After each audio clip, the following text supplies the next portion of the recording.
দুর্গাপুজোর ইনফরমেশনের প্রথম ভিডিও নিয়ে আপনাদের কাছে চলে এসেছি। এই মুহূর্তে আমরা রয়েছি সাউথ কলকাতার আলিপুর ৭৮ পল্লী দুর্গাপূজার। এখানে এই যে লাল পর্দা দেওয়া অংশটা রয়েছে, এখানেই কিন্তু ব্যানারটা রাখা হয়েছে বলে আমার মনে হচ্ছে। আর বললে আলিপুর ৭৮ পল্লী দুর্গাপুজো।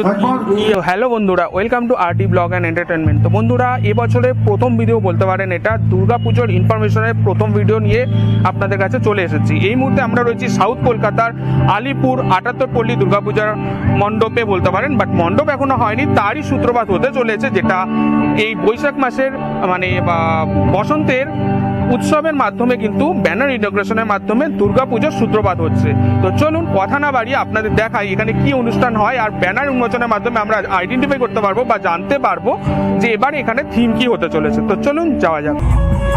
তো বন্ধুরা, এই মুহূর্তে আমরা এগিয়ে চলছি যে বর্ণাঢ্য অনুষ্ঠান হবে সেই স্টেজের দিকে। এই মুহূর্তে এখানে দেখতে পাচ্ছি কিন্তু বেশ সুন্দর করে একটা স্টেজ বানানো রয়েছে এবং অনেক অডিয়েন্স অলরেডি বসে গেছেন। 7টার সময় কিন্তু এই অনুষ্ঠান শুরু হওয়ার কথা। এই মুহূর্তে বাজে 6:44, মানে আর কিছুক্ষণের মধ্যে কিন্তু অনুষ্ঠানের সূত্রপাত হয়ে যাবে। আর এখানে আপাতত দেখতে পাচ্ছি এখানে এই যে লাল পর্দা দেওয়া অংশটা রয়েছে, এখানেই কিন্তু ব্যানারটা রাখা হয়েছে বলে আমার মনে হচ্ছে। আর ওখানে রয়েছে বর্ণাঢ্য অনুষ্ঠান। তো যেমন হবে আপনাদের কাছে তেমনই তুলে ধরব। যে মানুষগুলো বাংলার পুজোকে আরো সামনের দিকে এগিয়ে নিয়ে যায় প্রত্যেক দিন, তেমন দুজন মানুষ আমাদের মধ্যে উপস্থিত। সম্বিত ব্যানার্জি, শ্রী দেবাশিস কুমার মহাশয়কে বরণ করে নেব ত্রিধারা। আমরা সবাই জানি দেবাদার পুজো, একবার জোরে হাততালি হয়ে যাক এই মুহূর্তটার জন্য। সত্যি কথা বলতে, খুঁটি পুজোর আগের ঠিক স্টেপ এটা, খুঁটি পুজো করার আগের স্টেপ। গত 4-5 শেষ বছরগুলোতে কিভাবে ওরা এই পুজোটাকে অর্গানাইজ করেছিল সেইটাই হচ্ছে ব্যাপার, ব্যানার উন্মোচন উৎসব। তো সেটা অনুষ্ঠান এটা করছে। আর বিশেষ কিছু এই সম্বন্ধে বলার নেই, আপনারা সকলেই জানেন ৭৮ পল্লী একটা ভালো পুজো করে। আমরা যা পুজো করি ভবানীপুরে তার থেকেও খুব ভালো ভালো এত দেবতার পুজো আছে।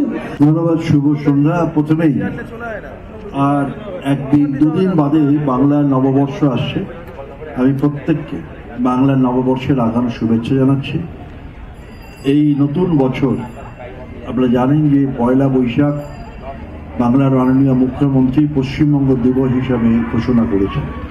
আচ্ছা, তো বন্ধুরা, এবার কিন্তু এখানে যে নৃত্যানুষ্ঠান সেটা কিন্তু শুরু হলো, মানে সাংস্কৃতিক অনুষ্ঠানটা শুরু হচ্ছে।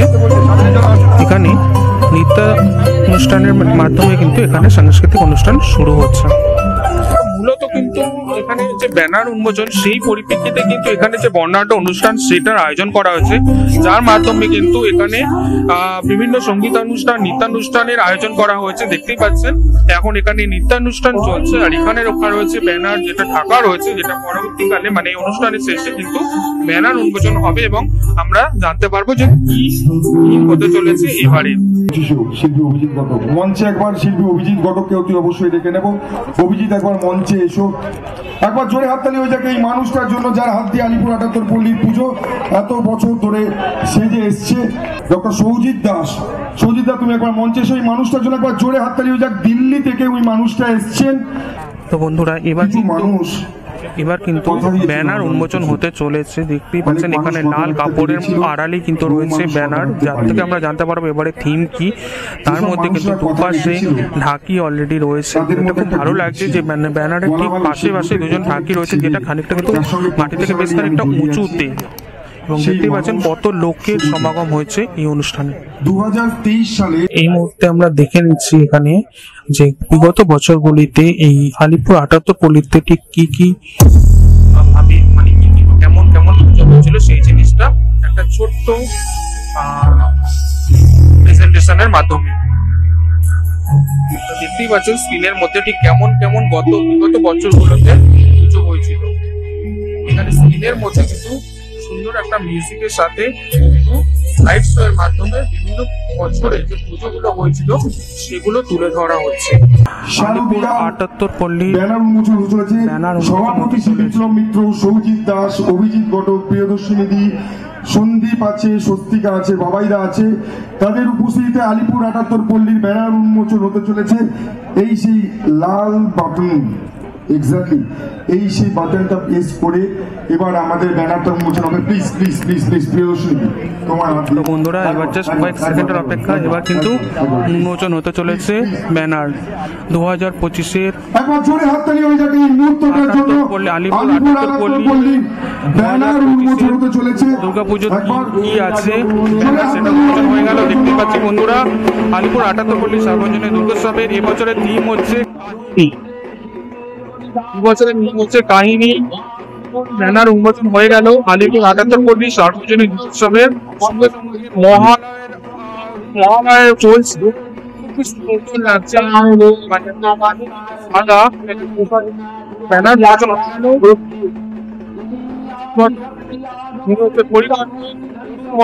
সহযোগী এবং চেয়ারম্যান যারা অনির্বাণ ভট্টাচার্য সভাপতি।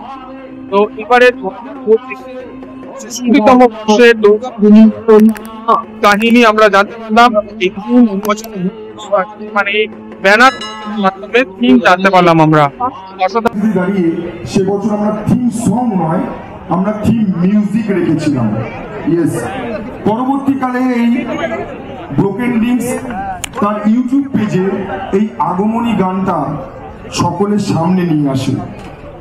তাই বাংলার এই যে ব্যান্ড অতি অবশ্যই তো মিঠুন বন্ধুরা আপনাদের কাছে তুলে ধরলাম আলিপুর 78 পল্লী 2025-এর দুর্গাপুজোর তবে Broken Links ব্যানার উন্মোচনের মাধ্যমে কিন্তু আমাদের কাছে মঞ্চে ডাকার আগে হলো Broken পিছনেই রয়েছে Links-এর ব্যানার, band যেটা member এই যারা আছে মুহূর্তে তাদের উন্মোচিত মঞ্চে বলে ডাকার আগে আমরা অতি জানতে অবশ্যই পারলাম 2025-এর একটা থিম intro হচ্ছে কাহিনী দ্য band-এর সাগা। আগে তো হওয়া উচিত, তো বাংলা band-এর মানে আগে। দুর্গাপুজোর সূচনা এর মাধ্যমে তাহলে হয়ে গেল সাউথ এই কলকাতার লাইটটা নিভে যাক, 75 পল্লীতে। এই লাইটগুলো এখনো নিভে যাক। অনেক দিন পরে রয়েছে আরো Introটা বিভিন্ন চালু হোক। জায়গায় তবেই তো Broken Links উন্মোচন হবে, আগামী দিনের যেগুলো জন্য। কিন্তু আপনারা জানতে পারবেন আমাদের So চ্যানেলের let's মাধ্যমে। Broken আপনারা যদি Links চ্যানেলে নতুন হয়ে থাকেন তাহলে অবশ্যই লাইক, কমেন্ট ও সাবস্ক্রাইব করে নিন। আর কোনো কিছু জানা থাকলে কমেন্টে অবশ্যই জানাবেন। চলুন আজকের মতো এখানে স্টপ করছি, দেখা হচ্ছে পরের ভিডিওতে।